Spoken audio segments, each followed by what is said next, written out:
Assalamualaikum warahmatullahi wabarakatuh. Berjumpa lagi di channel Dinde Lucky Plant, channelnya pecinta tanaman hias. Apa kabar teman-temanku semua? Semoga teman-teman hari ini dalam keadaan baik, sehat walafiat ya teman-teman. Yang sedang sakit semoga segera diberi kesembuhan, diangkat penyakitnya oleh Allah Subhanahu wa taala, diberikan kesehatan seperti sedia kala ya teman-teman. Oke teman-teman, pada kesempatan video kali ini saya akan sharing pengalaman saya ya teman-teman ya. Sharing pengalaman saya untuk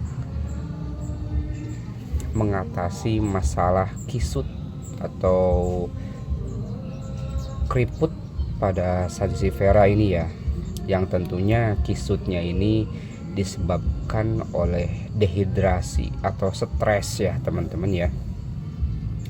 Ternyata stres itu bukan cuma dialami oleh manusia teman-teman ya, tanaman pun bisa stres, tanaman pun bisa dehidrasi seperti manusia teman-teman ya.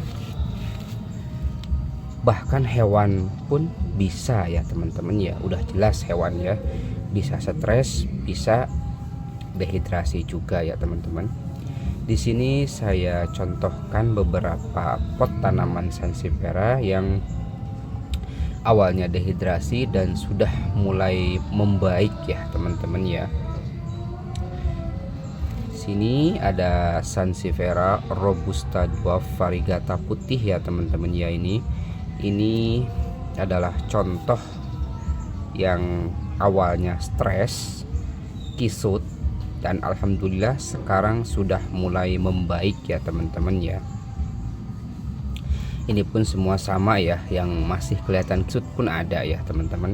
Seperti ini hybrid Laili masih kelihatan agak kisut, dan ini juga Casanova masih kelihatan agak kisut tapi udah mulai seger ya teman-teman ya. Pengalaman saya untuk mengatasi atau memperbaiki ya si kisut pada tanaman Sansevieria ini adalah yang pertama dengan menempatkan di tempat yang tidak terlalu panas ya teman-teman ya. Seumpama teman-teman sudah membeli tanaman, datang ke rumah tanamannya itu dan ternyata kisut atau stres gara-gara di perjalanan lama ya teman-teman ya. Nah itu teman-teman setelah ditanam seperti yang telah saya kemukakan di video-video sebelumnya, setelah ditanam itu usahakan ditempatkan tempat yang agak teduh dulu teman-teman ya. Yang agak teduh bukan berarti tidak terkena sinar matahari ya teman-teman ya, tetap terkena sinar matahari, cuman tidak terlalu panas ya. Boleh misalkan terkena sinar matahari pagi gitu, boleh teman-teman ya.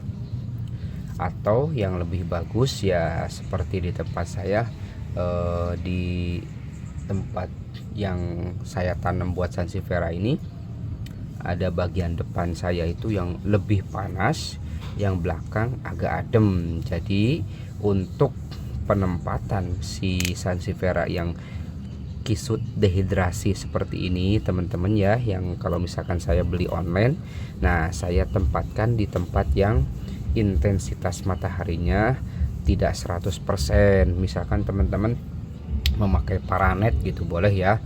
Paranet misalkan yang untuk sansei yang normal paranetnya cuma satu lapis dengan ketebalannya atau jarak antar kerapatan paranetnya itu 70% misalkan gitu ya.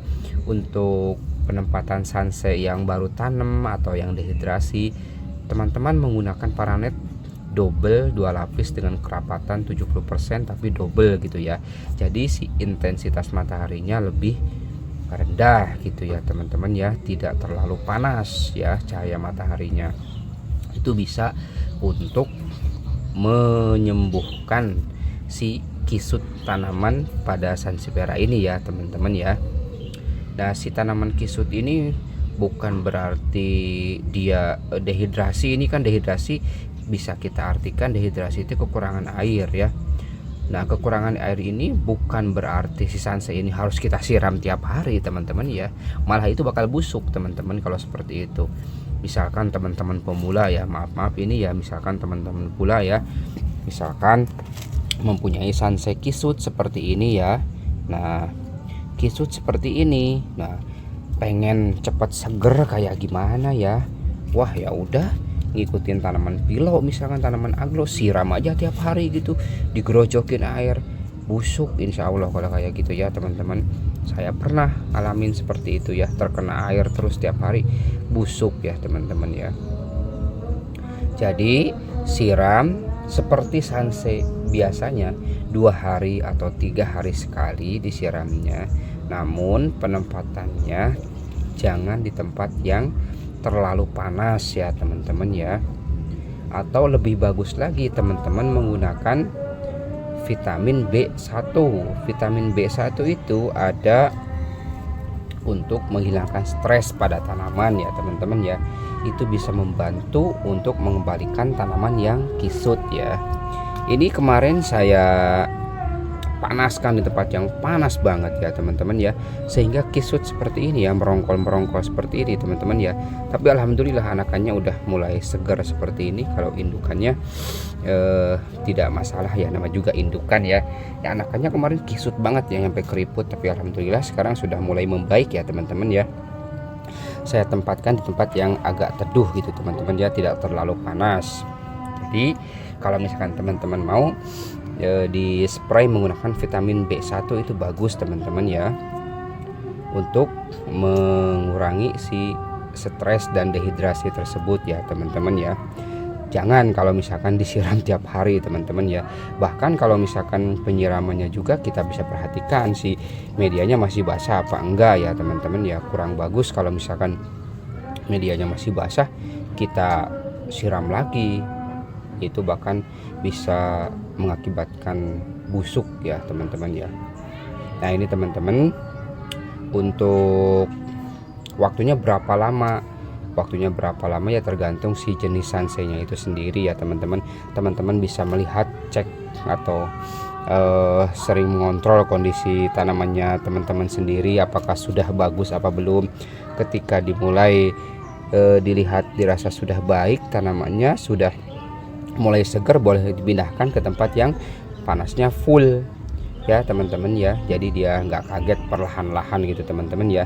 Ketika si akarnya sudah tumbuh normal, dia nggak bakalan kisut ya teman-teman ya, walaupun di tempat yang panas ya. Itu teman-teman ya.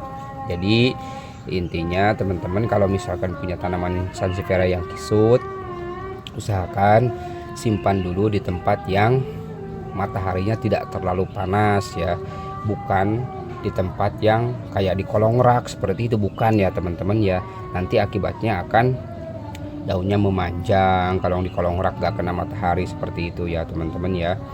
Ya, yang sinar mataharinya kesaring seperti menggunakan paranet atau di kehalang pohon besar tapi mataharinya masih masuk gitu ya teman-teman ya, seperti itu.